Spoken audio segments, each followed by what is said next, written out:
तर कसं काय भाऊ की आज सकाळी सकाळी सुरुवात केलंय मी घराकडनं सुरुवात केल्यानंतर मी गेलंय तो हॉस्पिटलला गेलंय वाईज कॅमेरा शायनिंग मारलंय. त्यानंतर रिपोर्ट देऊसाठी जायचं होतो, रिपोर्ट वगैरे दिलंय. त्यानंतर मी इलंय परत सेंटरला इल्यानंतर माका गाडीतलो माझ्या ॲम्ब्युलन्समधलं ओटू संपलेलो.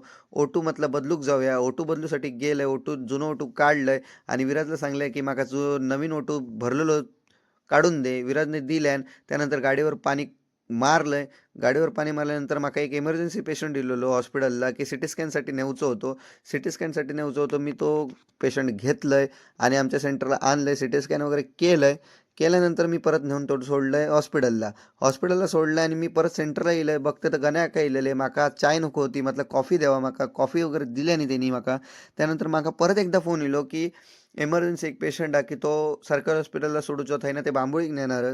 मग तो हॉस्पिटलला नेलंय, बांबोळी त्यांच्या गाडीत भरलंय आणि ते निघाले बांबोळीसाठी. त्यानंतर मी इलंय, संध्याकाळ झाली, म्हटलं सिस्टरांका वगैरे सोडूचा होता, सिस्टरांका सोडलंय. त्यानंतर मी निघाले घराकडनं मी निघाले तयारी वगैरे करून. बघते तर तुषारचं ते मागे वाट बघत होते. भोगलो आणि सम्याद आणि हर्षो. त्यानंतर त्यांच्यावर आज फिरलंय. त्यानंतर मी घराकडे इलंय, विश्वासमान माका घराकडे सोडलाय. तर आज मी माझं ब्लॉग हेच संपवतोय. लाईक करा, कमेंट करा आणि शेअर करा.